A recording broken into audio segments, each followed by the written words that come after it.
Welcome in, everybody, to the Flagship podcast. I am Chip Brown of Horns 24/7, and we are previewing Texas, Kansas football. Now, stay with us because our guest, Kevin Flaherty, national writer for 24/7 Sports, is actually a profound expert on college basketball, and we know that Texas and Kansas Kansas is picked to finish first in the Big 12. Texas, under Chris Beard, who debuted last night with a resounding win in a season opener against Houston Baptist, and will now go play Gonzaga. We'll get into that as well with Kevin Flaherty. But Kevin, welcome to the Flagship podcast. How are you?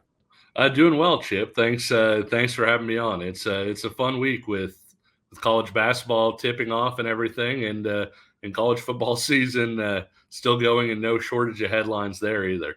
Well, you're actually in New York right now. Yes. And tell everyone what you're doing in New York. Yeah. So last night I was here at Madison Square Garden covering Champions Classic, which was Kansas against Michigan State in the first game, and the Jayhawks got that one, and then Duke and Mike Krzyzewski's final Champions Classic that he's ever going to appear in.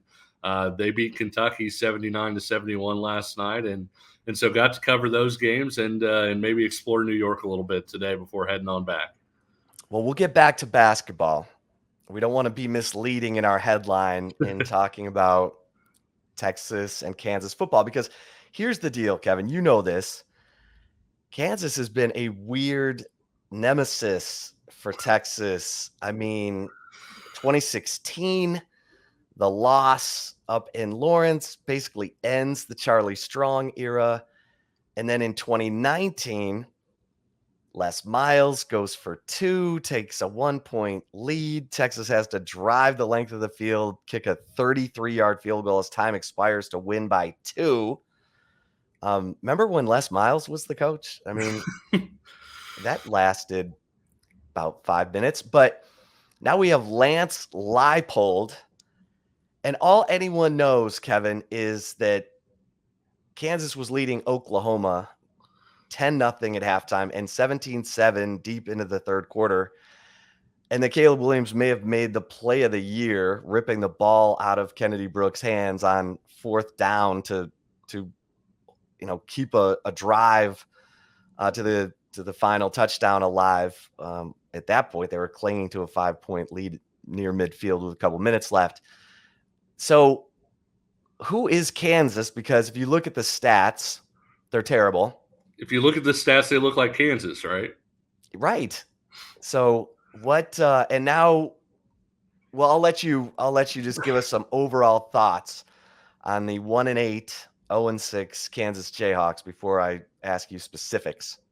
Well, sure. Well, obviously you and Taylor and I all covered Texas at the very end of the Mac Brown era. And coming off the 2009 season, I think they played Rice to start 2010.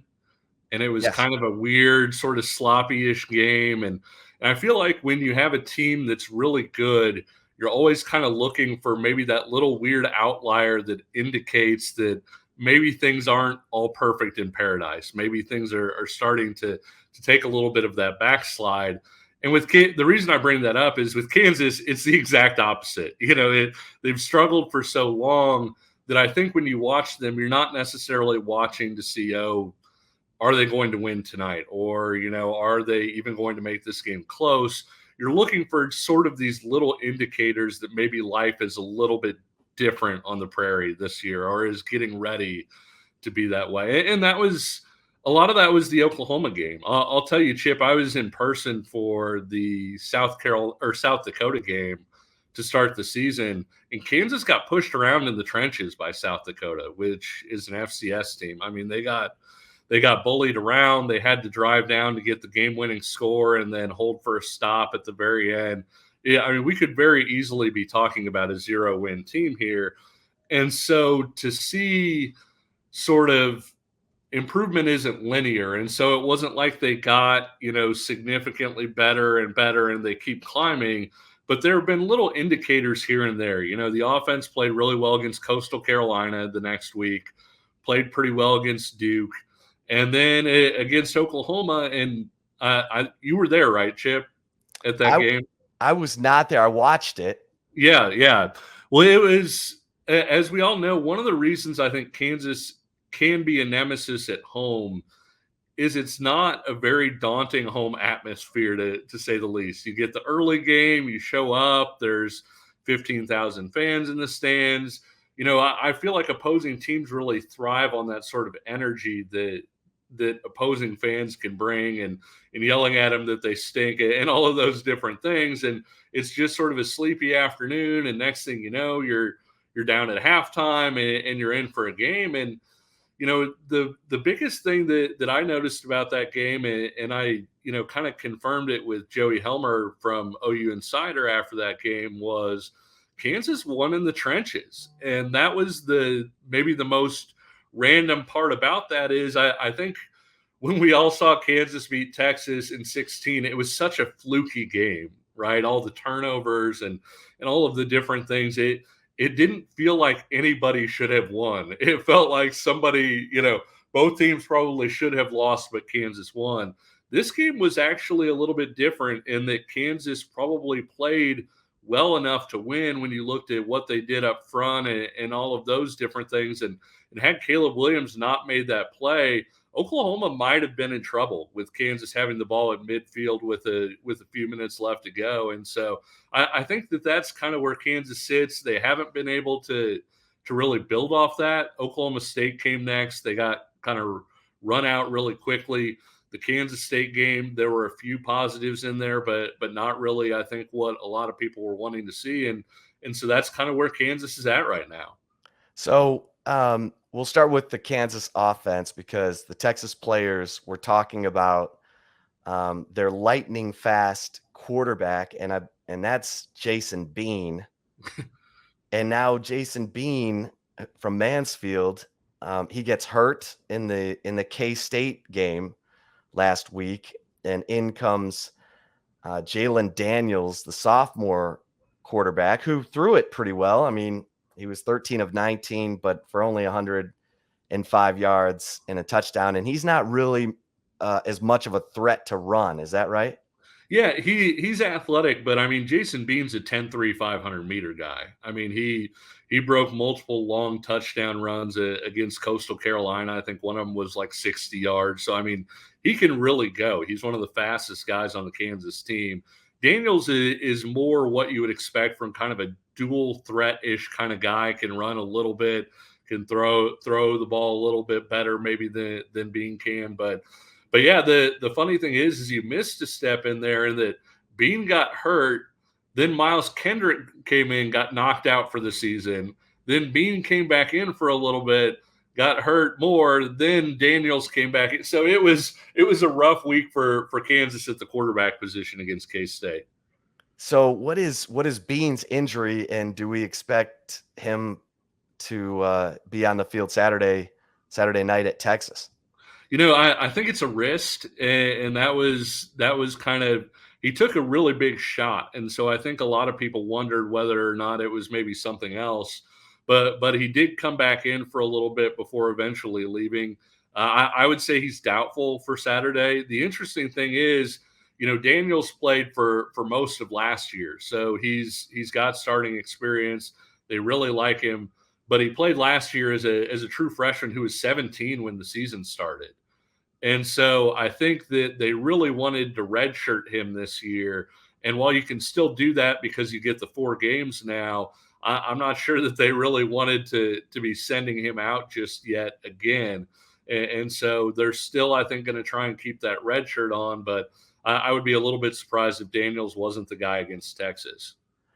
Well, Devonneal, the running back, had a nice day against OU, 23 carries, 100 yards, a couple touchdowns. And you said it, Kansas won in the trenches against OU. How big of a threat is Devonneal? Devonneal was a 4-star running back, according to 24/7 Sports. And obviously Kansas doesn't get a lot of those. So kid from Lawrence, has good size, good power, vision, balance, can catch the ball out of the backfield. he's not as much of a breakaway threat right now. He's not slow necessarily, but he's not somebody probably that's going to take a carry and leave everybody behind on an 80-yard touchdown. But they really like the way he's come together. The biggest problem at the running back position is just lack of bodies. And they had another running back last week, their backup running back, get knocked out for the season as well. And running back, Chip, was a position that I thought Kansas heading into the season maybe actually had a Big 12 group. And then you had Velton Gardner get COVID and wind up leaving the team. You had Daniel Highshaw get knocked out for the season. Now you've got another guy out for the season, and so all of a sudden, Kansas is kind of down to, I think, 2 scholarship running backs with Neal and Amari Pisek-Hickson, and so Kansas wants to run wide zone. If you look at a lot of what Baylor runs, I think you would find a lot of similarities, except that Baylor does it better right now. But it's going to be tough for Kansas to do a lot of what it wants with 2 healthy running backs. Well, what about at receiver or tight end? Any players to watch there? Yeah, Trevor Wilson is a guy that transferred in from Buffalo and has a lot of speed. They may try and get him the ball on some end arounds or some different things like that to try and get some carries to somebody other than the running backs. He's made most of their down the field type plays. Kwame Lassiter has been in the program for a really long time. His dad was an all Big 8 safety back in the day, and Kwame's, a redshirt senior who plays pretty well. And then LJ Arnold is a guy that has had some success from DeSoto there, is a 6'3" guy with some athleticism. And so he's kind of their bigger target out of that group. At tight end, they don't throw it to him a ton, but Mason Fairchild is a fairly decent tight end at this level. And then they'll bring in Trevor Cardell when they want to use a second guy. Cardell was a high school wide receiver. They haven't really gotten a chance to use him down the field as much this year, but that could be something that maybe starts up, either next year or on down the line a little bit. All right, we'll take a quick break with Kevin Flaherty, national writer for 24/7 Sports. We're previewing Texas and Kansas, and we will talk some Texas KU hoops here in a second. Don't go away. And if you're watching us on the Horns 24/7 YouTube channel, we'll roll on. Kevin, let's move over to the defensive side of the ball. Safety Kenny Logan, and then linebackers Gavin Potter and Rich Miller look like they're making some plays. Who stands out to you on the Kansas defense? Defensive line as a group, I think they've actually been fairly solid, but they've been let down because the second level hasn't been nearly as good as even what some of the weaker Kansas teams have had. There's not a Joe Deneen in that group. There's not a Ben Heaney in that group, and certainly not Nick Reed. No Nick Reed.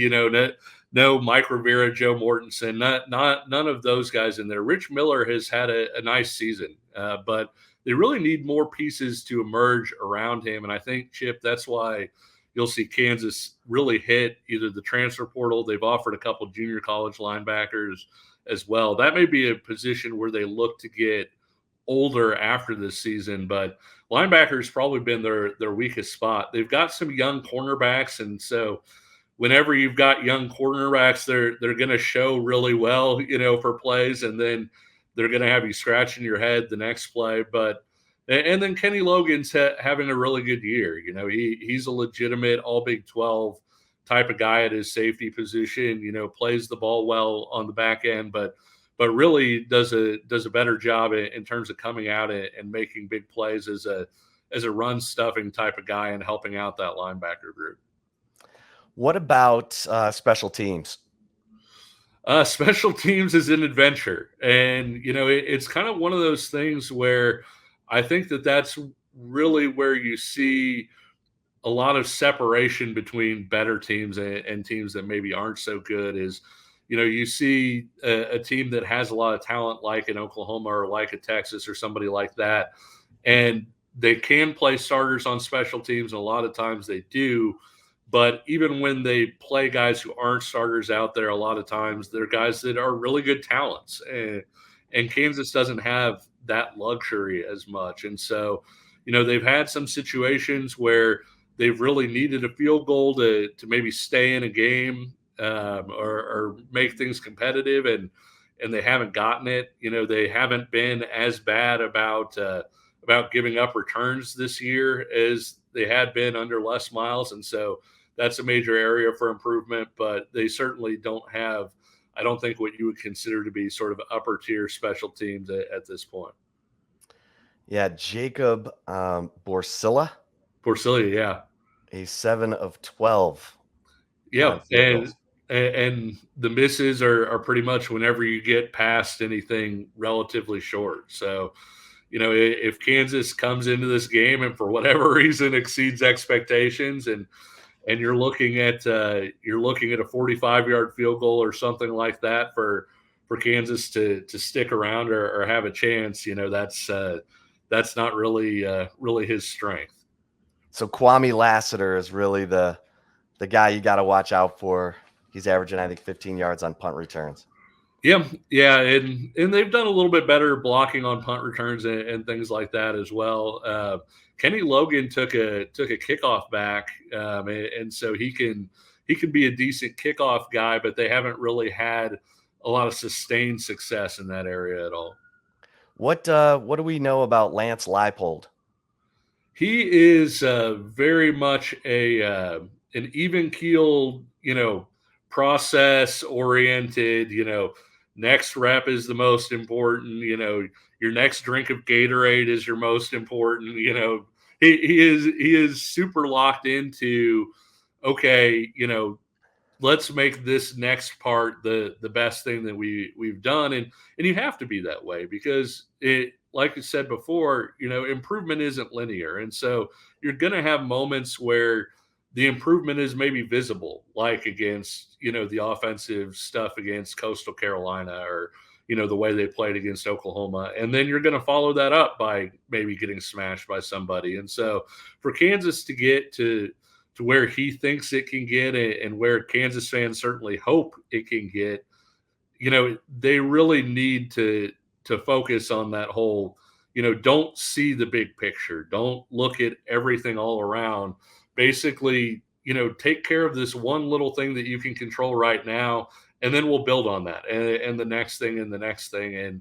And so that's really where he comes in. The other thing that I'll tell you, Chip, for our Las Vegas inclined friends out there, Lance Lippold does not give a darn about covers. He has had 2 or 3 games this year where Kansas has been in a situation to cover late in the game. They've been in the red zone. It's been 4th down. Field goal will get you to your cover, and he's gone ahead and gone for it. So he gives no cares about your Vegas line. So if that line is close at the end, don't depend on Lance Lippold to rescue on that thing. Oh, that's funny. Is he locked into recruiting? Do we have any feel for him and his staff to recruit? I think he's it. I don't want to. I think he's more locked into evaluation would maybe be the more accurate part of it. And that was something that obviously worked out for Bill Snyder, worked out for Mark Mangino, and some other people like that.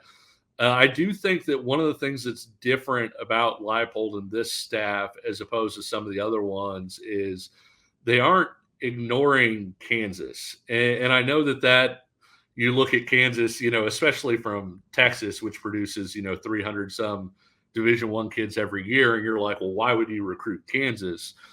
And the simple point of the matter is, if you take Devonneal and drop him in Dallas, you think KU even makes his top 20? But he's from Lawrence. I mean, if they're in state, there's a possibility that they're positively inclined toward your program. And even beyond that, neither KU nor K-State historically have ever had a successful team without a backbone of Kansas recruiting. And Chip, I'm even talking about like the 1948 Kansas Orange Bowl team had a lot of Kansas talent. So, I mean, it's never happened before. Now, can you win at KU or K-State without Kansas talent? Probably, yeah. There are a lot of good players out there. but why would you try when no one ever has? And I think that that's something that maybe Lippold and the staff gets to a level that Charlie Weiss didn't necessarily get, that Les Miles didn't get, that David Beatty didn't get it. And so I do think that that's a positive in that direction. And I also think you'll see them hit up the Missouri side of Kansas City quite a bit more than previous staffs did as well. All right, what's your prediction for Saturday night in Austin? Oh gosh, I would like Kansas's chances a little more if it were in Lawrence. I think Texas usually I feel like covers in Austin. What is the line, Chip? Have you 30.5. Ooh, that's high, but I still think I would probably go with Texas by say 32 or so. That's probably about right. I think the one time that Kansas kind of shocked Texas in Austin was that game where Ellinger led him to the final field goal, and in that game there were so many things working toward for Kansas. They actually had some pretty good skill position talent. They'd Andrew installed Parchment. They'd installed Brent Dearman as offensive coordinator. They had a bye week for him to put in all this stuff, and so Texas didn't really have a whole lot to scout or go on, and so I feel like there were so many things that sort of set Kansas up for success in that game that I don't necessarily see there this time. And so I know Texas is having its own problems, but I almost kind of feel like this could be one of those games where Texas comes out, smashes Kansas, and everybody starts to get on the train a little bit more, or on the bus a little bit more than maybe they were before.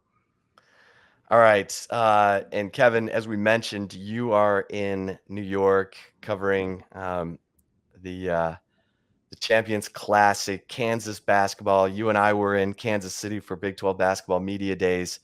Give me your thoughts on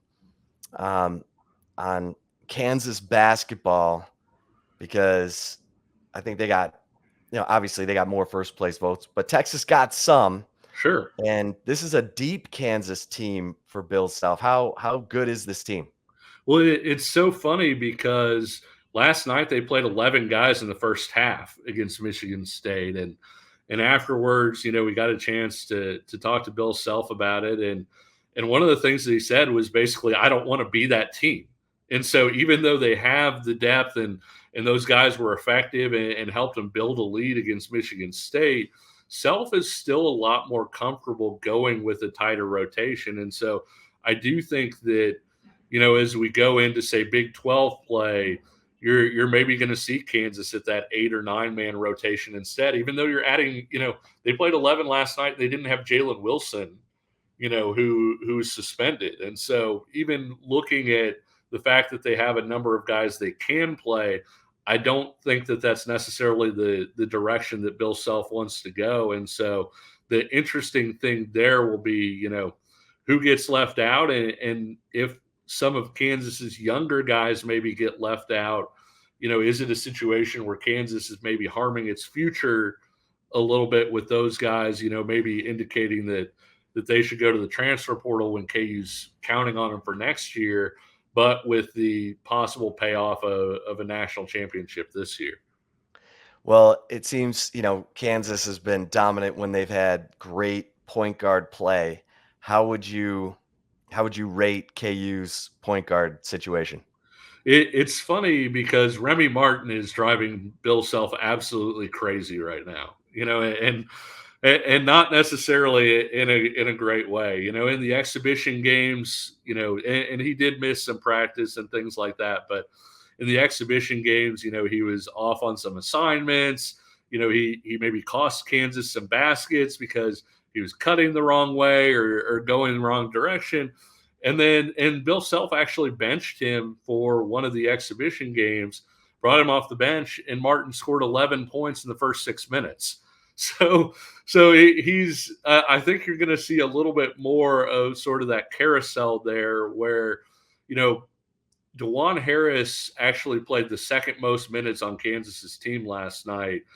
And when I asked Self why, he said, "Well, he's our point guard and he's our safety blanket right now." And so, that would seem to indicate that, he isn't in a spot necessarily where he feels great about just handing the reins over to Remy Martin at this point. Martin had another thing like that last night, though, where he scored, 9 or 11 points in 6 or 7 minutes against Michigan State after not even taking a shot in the entire first half. So their relationship will bear watching a lot at that point guard spot. And I'm interested too, because you have sort of this, almost triad of situations, because you've got Remy Martin, trying to adjust and all the issues at Kansas. You've got Marcus Carr, in a very similar situation at Texas in terms of being a transfer point guard that maybe his previous coach felt like he could have done some things differently. And then you've got James Akinjo in a very similar spot at Baylor. And those are your top 3 Big 12 teams. Those are the 3 teams that everybody's picking to contend for the league title. And so how those point guard spots get managed, between those coaches and which of those guys really winds up playing to his ability level, I think is going to tell a lot in this league race. Well, and Kansas has size. Texas has athleticism in the low post. Size up, Kansas's front court. Yeah, I think when you look at David McCormick coming back, he's the Big 12's best returning big man. That doesn't mean he's going to be the best big man of the season, but he's the best guy returning. And then when Jalen Wilson gets back, he's somebody that a lot of people kind of forgot about because he slumped in the second half of the season, but he averaged 15 points a game into January. People were talking about him last year, as sort of some tokens, second team All-America type mention and things like that.